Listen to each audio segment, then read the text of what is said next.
Welcome back our YouTube channel study with Sher Singh. आपने संख्या पद्धति का पहला वीडियो देखा होगा। आज हम उसी का पार्ट 2 बनाने जा रहे हैं। ठीक, तो संख्या पद्धति के अंतर्गत हमने पहले वीडियो में पार्ट 1 में 5 टॉपिक कवर करे थे। ठीक, उसमें से था डेसिमल संख्या पद्धति यानी दशमलव संख्या पद्धति, संख्या और संख्यांक, स्थानीय मान और जाति मान, विभाज्यता के नियम, सह अभाज्य संख्याएं और ये सहभाज्य संख्याओं पे संक्रियाएं थी। ठीक है, वो सहभाज्य क्रियाओं के अंतर्गत ही था, सहभाज्य संख्याओं के। ठीक, तो उसी का आज छठा पार्ट हम शुरू कर रहे हैं जिसका नाम रहेगा विभिन्न संख्याएं। ठीक है, विभिन्न संख्याएं। ठीक, जिसमें पहला आएगा आपका प्राकृतिक संख्याएं। ठीक, प्राकृतिक संख्याएं यानी नेचुरल नंबर्स। Natural numbers. ठीक, प्राकृतिक संख्याएं आपको नाम से ही स्पष्ट हो रहा होगा, प्राकृतिक, और यहां भी देखने को मिल रहा है हमें नेचुरल। ठीक, यानी नेचर।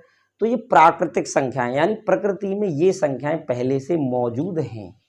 ठीक, पहले से मौजूद थी। लोग उनको गिनने में अलग अलग तरीके का इस्तेमाल करते थे। कुछ तीलियों को इकट्ठा करते थे, कुछ कंकड़ों को इकट्ठा करते थे। ठीक है, कुछ ढेरियों को बना लेते, छोटे छोटे कंकड़ों की। जब शुरुआत हुई, आदमी गणित सीखना शुरू हुआ, तो उस समय प्राकृतिक संख्याओं को इस तरीके से वो इकट्ठा करता था। बाद में जब व्यक्ति के दिमाग का विकास हुआ तो इन प्राकृतिक संख्याओं को कुछ चिन्ह दे दिए गए जो आज हम देखते हैं, जिनको 1, 2, 3 के रूप में। ठीक है, तो आज हम पढ़ेंगे प्राकृतिक संख्याओं के बारे में। तो ये देखते हैं इनकी परिभाषा। ठीक, तो ऐसी संख्याएं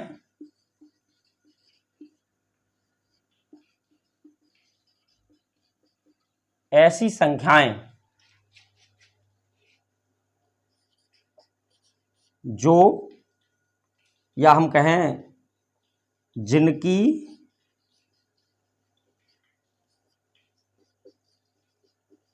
गिनती 1 से शुरू होती है। ठीक है, 1 से शुरू होती है तथा ये गिनने के काम आती हैं। ठीक है, गिनने के काम आती हैं, प्राकृतिक संख्याएं कहलाती हैं। ठीक, प्राकृतिक संख्याएं कहलाती हैं। ठीक, जैसे 1, 2, 3, 4, 5, 6 ... अनंत तक। ठीक, तो ऐसी संख्याएं जिनकी गिनती 1 से शुरू होती है, अर्थात हम कह सकते हैं कि वे संख्याएं जो 1 से शुरू होती हैं प्राकृतिक संख्याएं कहलाती हैं। ये गिनने के काम आती हैं। ठीक है, ये किसके काम आती हैं? गिनने के, काउंटिंग के काम में आती हैं प्राकृतिक संख्याएं। ठीक, इसके बाद में पूर्ण संख्याएं और बता रहा हूं, फिर इस चीज को स्पष्ट करता हूं कि गिनने का और मापने का क्या अंतर है। ठीक है, इसी का दूसरा टॉपिक है हमारा संख्याओं के अंदर पूर्ण संख्याएं। पूर्ण संख्याएं। ठीक है, पूर्ण संख्याएं। ठीक, यानी इंटीजर्स, इनको बोलते हैं इंटीजर्स।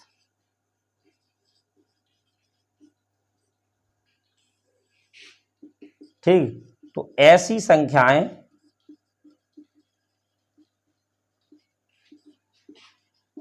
जो 0 से शुरू होती हैं। ठीक है, 0 से शुरू होती हैं। ठीक, पूर्ण संख्याएं कहलाती हैं। पूर्ण संख्याएं कहलाती हैं। इनका प्रयोग मापन में किया जाता है। ठीक है, मापतौल में किया जाता है। ठीक है, यानी ऐसी संख्याएं जो 0 से शुरू होती हैं पूर्ण संख्याएं कहलाती हैं। इनका प्रयोग माप तौल में किया जाता है। ठीक, जैसे जैसे 0 1 2 3 4 5 6 डॉट डॉट डॉट अनंत तक। ठीक है, अब आपको एक बात बड़ी अच्छी से दिमाग में गूंज रही होगी कि गिनने में शुरू की जाती हैं, यहां आ रहा है माप तौल में शुरू की जाती हैं। ठीक, तो इन संख्याओं को गिनने में शुरू करें या फिर इनको माप तौल में शुरू करें, तो क्या अंतर रहेगा आप यहां समझ जाएंगे, फिर आपको ये कंफ्यूजन बिल्कुल नहीं होगा। देखिए हम यहां पे देखते हैं, ठीक है, हम देखते हैं प्राकृतिक संख्याओं को। 1 2 3 4 5। ठीक है, आपको किसी दुकानदार से 5 मीटर कपड़ा लेना है। कितना कपड़ा लेना है? 5 मीटर कपड़ा, 5 मीटर कपड़ा चाहिए आपको। ठीक है, तो आप वो प्राकृतिक संख्याओं के हिसाब से लेंगे या पूर्ण संख्याओं के हिसाब से लेंगे, अभी समझ में आ जाएगा। ठीक, अब ये मैंने प्राकृतिक संख्या लिख दी 1 से 5 तक की। अब यहां पे पूर्ण संख्या लिख रहा हूं 0 1 2 3 4। ठीक है, तो देखिए ध्यान दें, अब यहां पे देखिए 5 मीटर कपड़ा ये भी हो गया। चलो हम यहां पे इसको दूसरे तरीके से समझते हैं। ये 5 मीटर कपड़ा है, अब बताइए आप कि ये किससे पूरा हो रहा है? 1 2 3 4 5, यानी प्राकृतिक संख्या के हिसाब से 5 मीटर पूरा पूरा हो रहा है ये, या फिर 0 1 2 3 4 के हिसाब से पूरा हो रहा है? तो जाहिर सी बात है ये प्राकृतिक संख्याओं के हिसाब से हमारा 5 मीटर कपड़ा पूरा हो रहा है। पूर्ण संख्याओं के हिसाब से 0, तो 0 हो गया, 1 2 3, यानी 5 मीटर लेने गए थे, लेके आ गए 4 मीटर, तो इससे गड़बड़ हो जाएगी। ठीक, कहने का मतलब ये कपड़े का जो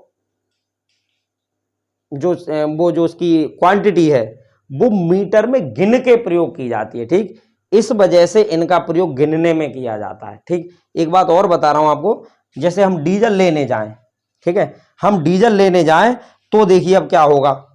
डीजल लेने गए हम 5 लीटर, हमें चाहिए 5 लीटर डीजल। ठीक, डीजल, और जो डीजल का जो मशीन होती है वो एक संख्या से दूसरे संख्या के बीच में 1 लीटर डीजल निकालती है। ठीक है, तो हम यहाँ पूर्ण संख्या लिखते हैं, पहले 1 0 1 2 3 4 और 5। ठीक है, फिर यहाँ पे 1 2 3 4 और ये 5।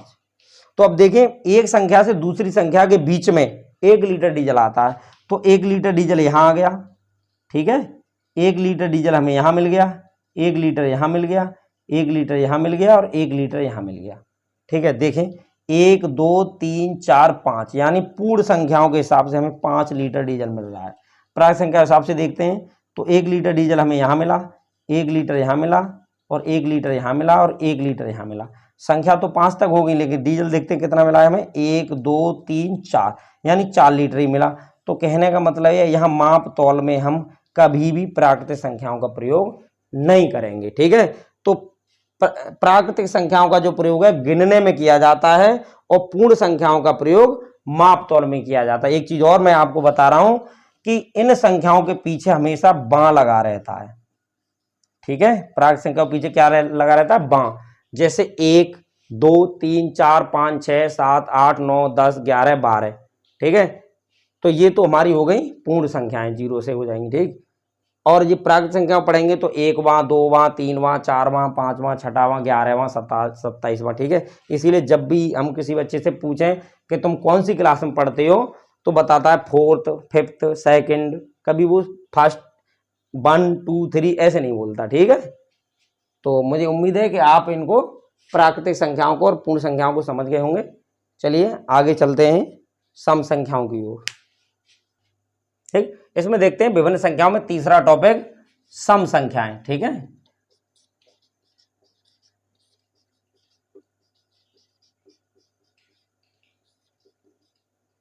सम संख्याएं। ठीक, सम संख्या, इसको अंग्रेजी में देखें तो लिखेंगे इवन नंबर्स। ठीक है, इवन नंबर्स यानी सम संख्याएं। ठीक, तो सम संख्याओं मुझे नहीं लगता कि आप नहीं जानते होंगे इसके बारे में, तो ज्यादा कुछ बताने की इसमें जरूरत नहीं है। ठीक है, तो ऐसी संख्याएं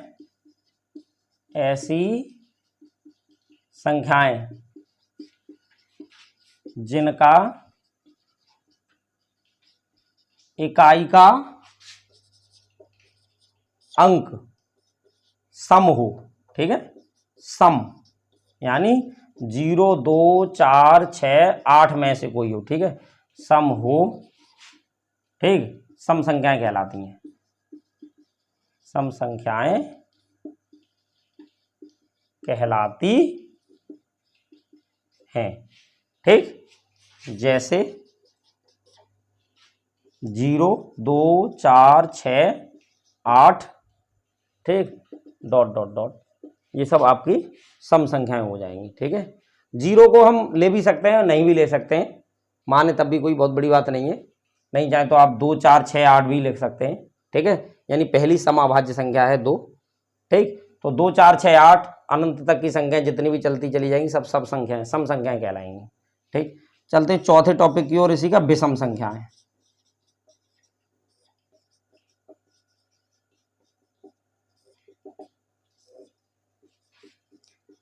ऐसी संख्याएं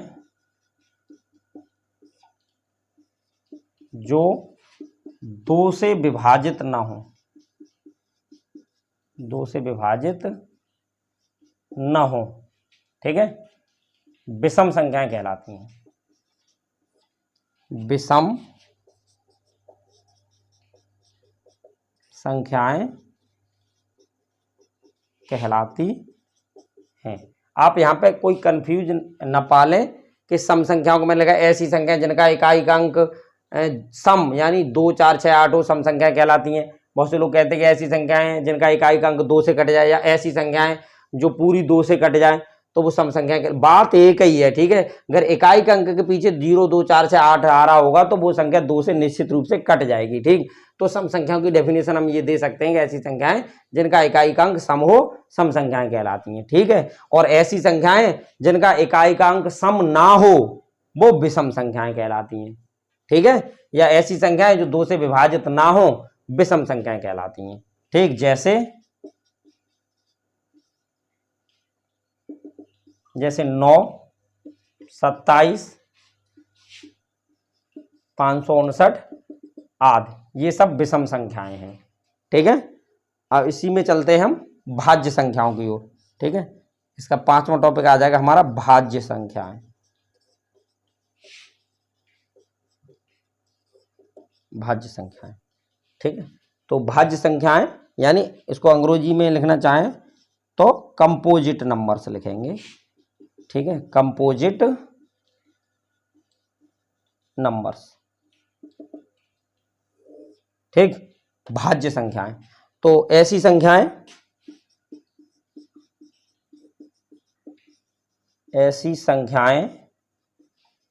जो स्वयं और एक के अलावा किसी भी अन्य संख्या से न कटे, ठीक है, न कटे। ऐसी संख्याएं जो स्वयं और एक के अलावा किसी भी अन्य संख्या से कट जाएं, सॉरी हम भाज्य संख्याओं की परिभाषा दे रहे हैं, ऐसी संख्याएं जो स्वयं और एक के अलावा किसी भी अन्य संख्या से, ठीक, किसी अन्य संख्या से भी कट जाए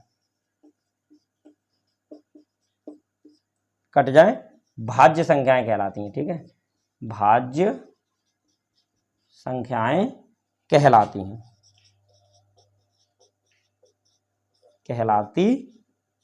ठीक है। भाज्य संख्याएं यानी कंपोजिट नंबर्स, ऐसी संख्याएं जो स्वयं और एक के अलावा किसी अन्य संख्या से भी कट जाएं भाज्य संख्याएं कहलाती हैं। जैसे 9, ठीक है, 1 से कट जाएगा और 9 से कट जाएगा और ये 3 से भी कट जाएगा, ठीक है। 20, ठीक है, ये 18 524, ये सब कैसी संख्या है, भाज्य संख्याएं, ठीक है। तो भाज्य संख्याओं में ऐसा नहीं है कि सम संख्याएं आएंगी, ऐसा भी नहीं है कि विषम संख्या आएंगी। इसका एक नियम है कि हमें ये देखना है कि वो संख्या स्वयं और एक के अलावा किसी अन्य संख्या से भी कट रही है तो वो सब भाज्य संख्याएं हैं। चलिए इसके बाद चलते हैं टॉपिक नंबर 6 अभाज्य संख्याओं की ओर। टॉपिक नंबर 6, ठीक, अभाज्य संख्याएं। अभाज्य संख्याएं यानी प्राइम नंबर्स।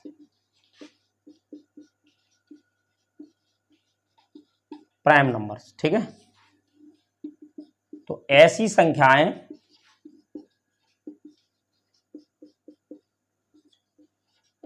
जो स्वयं और एक के अलावा किसी अन्य संख्या से, ठीक है, किसी अन्य संख्या से न कटे, अभाज्य संख्याएं कहलाती हैं, ठीक। अभाज्य संख्याएं कहलाती हैं, ठीक। जैसे 2, ठीक, एक भी है, एक और एक के अलावा कभी नहीं कटेगी, ठीक। 3, 5, 7, 11, 13, 17, 19 और इसी तरह की ऐसी संख्याएं होंगी, इनको रूट संख्याएं, ठीक है। रूट संख्या बोलते हैं क्योंकि ये स्वयं और एक के अलावा किसी अन्य से नहीं कटती हैं, ठीक। अभाज्य संख्याएं, ठीक है, प्राइम नंबर। तो ये 2, 3, 5, 7, 11, 13, 17 आप समझ गए होंगे, 23, ठीक, 29, ये एक और स्वयं के अलावा किसी अन्य संख्या से नहीं कटेंगी, वे सब अभाज्य संख्याएं कहलाती हैं, ठीक है। अगला टॉपिक है इसी के अंतर्गत हमारा विभिन्न संख्याओं के अंतर्गत 7वां टॉपिक आ जाएगा परिमेय संख्याएं, ठीक है। परिमेय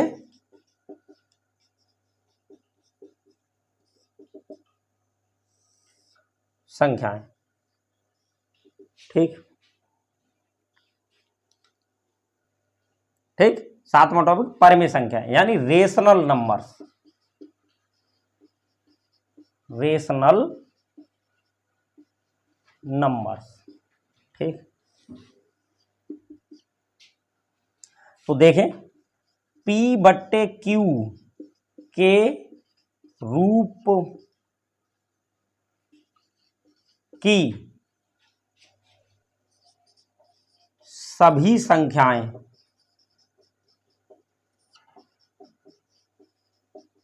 परिमेय संख्याएं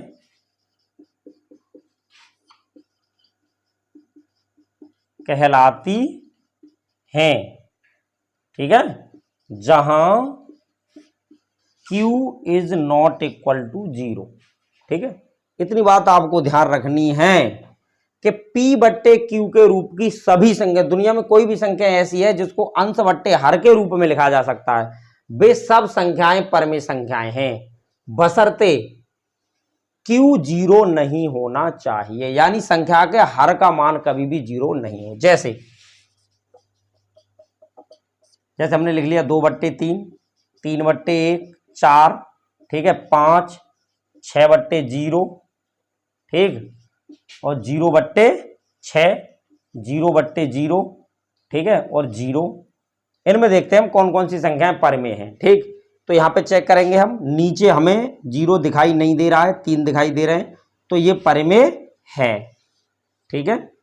3/1 यहाँ 0 नहीं है, नीचे केवल हमें हर चेक करना है, हर में 0 है या नहीं। अगर 0 है तो परिमेय नहीं है, अगर 0 नहीं है तो परिमेय है, ठीक है। यहाँ पे देखेंगे ये भी परिमेय है 4।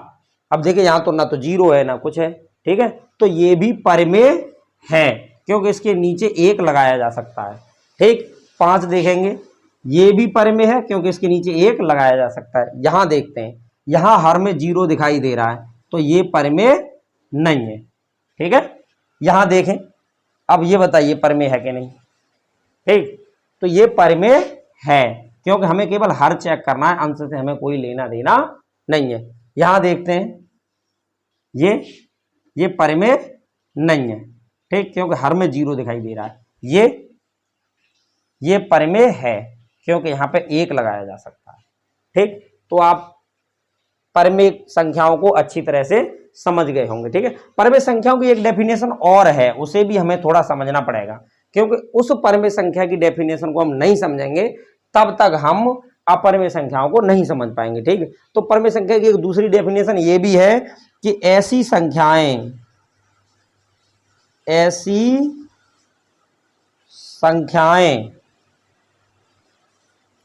जिनका दशमलव मान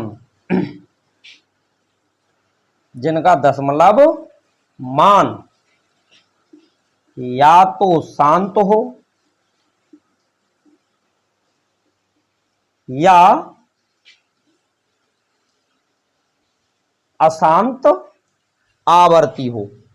ठीक है, अशांत आवर्ती हो,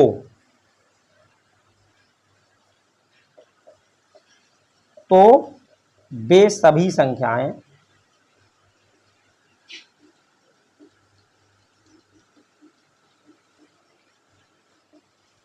परमेय संख्याएं कहलाती हैं।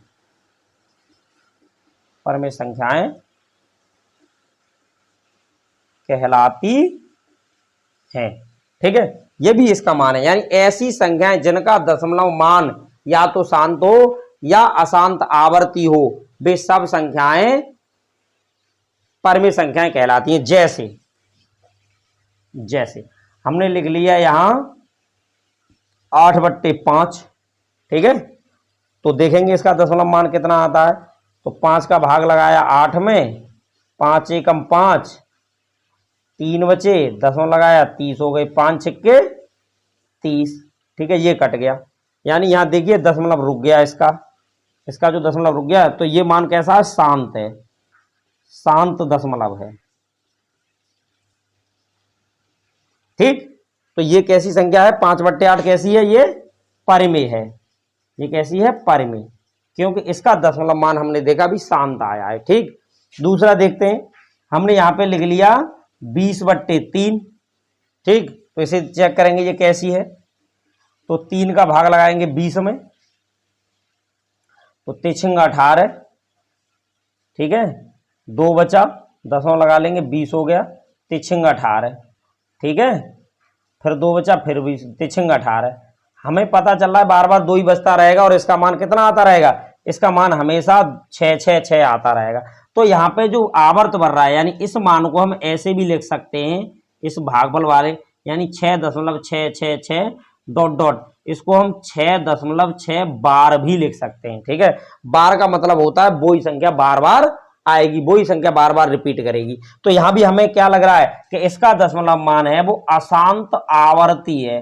कैसा है, अशांत आवर्ती। ठीक, अशांत आवर्ती है, तो इसीलिए ये संख्या भी हमारी कैसी है, परमेय है। ठीक है, अन्य संख्याएं भी हो सकती हैं, केवल दशमलव के रूप में भी मान लिखा रह सकता है।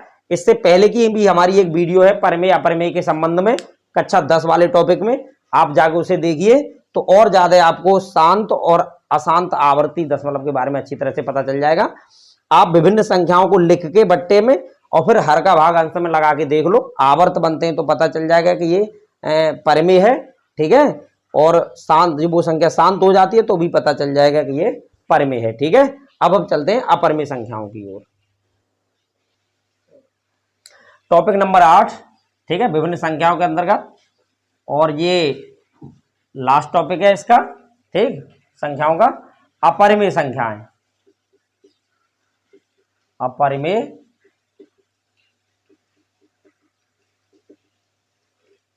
अपरमेय संख्याएं। ठीक है, अपरमेय संख्याएं यानी अंग्रेजी में लिखें तो इर्रेशनल नंबर्स, इर्रेशनल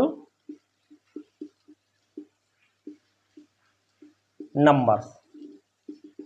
ठीक, तो अब इस अपरमेय संख्या की परिभाषा जो हम देंगे अपनी परमेय संख्या के आधार पर, जो परमेय संख्या की हमने आपको दूसरी परिभाषा बताई थी, उस आधार पर इसकी परिभाषा क्रिएट होगी। तो देखते हैं अपरमेय संख्या क्या होती है, कि ऐसी संख्याएं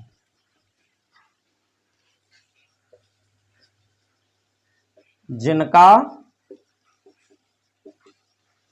दशमलव मान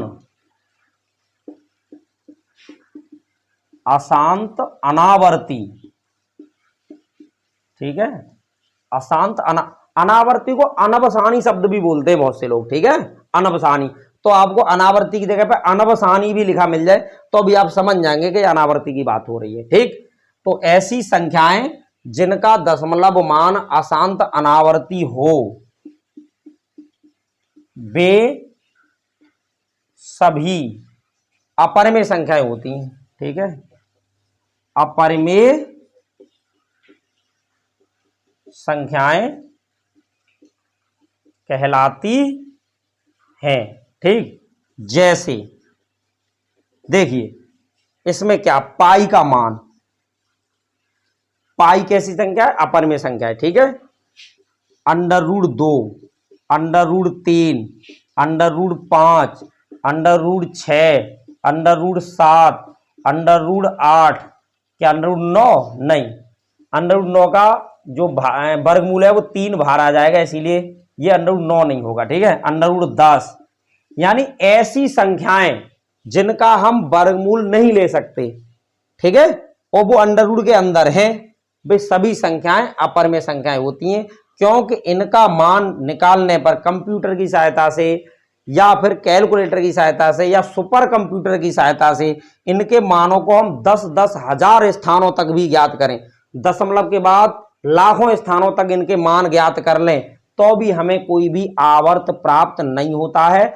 ऐसा भारत और विदेशों में भी सुपर कंप्यूटर्स के माध्यम से इन संख्याओं के मान निकाल के देख लिए गए हैं। तो मुझे यहां निकालने की जरूरत नहीं है, ना ही मैं सुपर कंप्यूटर हूं जो 1 लाख स्थानों तक इनका मान निकाल दूंगा।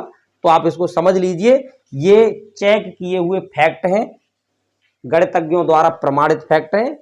सुपर कंप्यूटर्स और परम कंप्यूटर्स के द्वारा इन संख्याओं के मान लाखों स्थानों तक निकाल के देख लिए गए हैं, फिर भी इनमें कोई आवर्त नहीं बना। इसीलिए हम कह सकते हैं कि ये सभी संख्याएं कैसी हैं, अपरिमेय हैं। इसके अतिरिक्त देखिए, इसके अतिरिक्त हम और देख लेते हैं, जैसे हमने लिखा 2 दशमलव, ठीक है, 3, 4, 5 है 0, 3, 4, 5 2 0, 3, 4, 5 3 0 डॉट डॉट डॉट। अब बताइए कैसी संख्या है, परिमेय या अपरिमेय? देखें हमारी परिभाषा के, ऐसी संख्याएं जिनका दशमलव अशांत अनावर्ती हो, तो अशांत तो है, पीछे डॉट डॉट लगा हुआ है, हमें पता चल रहा है इसका दशमलव मान अशांत है, लेकिन क्या इसमें आवर्त है?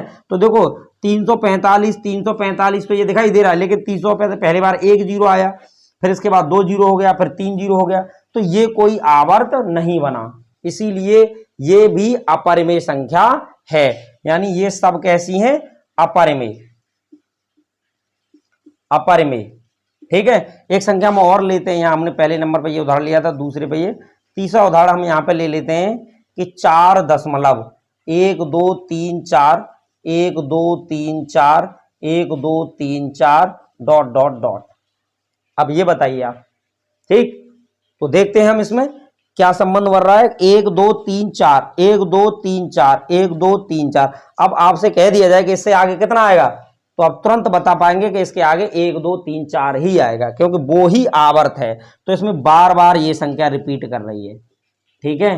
तो इसको हम ऐसे भी लिख सकते हैं कि 4 दशमलव 1 2 3 4 और इसके ऊपर आ जाएगा बार। ये बार ये दर्शाता है, जो ऊपर लाइन खिंची हुई है दंड कोष्ठक की तरह, ये बार, इसको बार बोलते हैं, BAR, ठीक है, बार।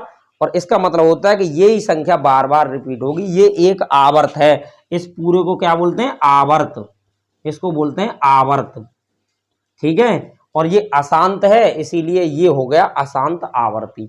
तो इस तरह के आवर्त आपको जहां भी दिखाई दे रहे हैं दशमलव संख्याओं में, तो उसको हम तुरंत बता देंगे कि वो परिमेय है। जहां आवर्त बनता हुआ दिखाई नहीं दे रहा है, उसको हम तुरंत पहचान लेंगे कि वो अपरिमेय है। या फिर अंडर रूट या थर्ड रूट के अंदर कोई भी संख्याएं लिखी हुई हैं जिनको उससे बाहर नहीं निकाला जा सकता है, तो वो सब संख्याएं अपरिमेय है, चाहे अंडर रूट के अंदर हो, चाहे थर्ड रूट के अंदर हो, चाहे फोर्थ रूट के, चाहे फिफ्थ रूट के, ठीक है।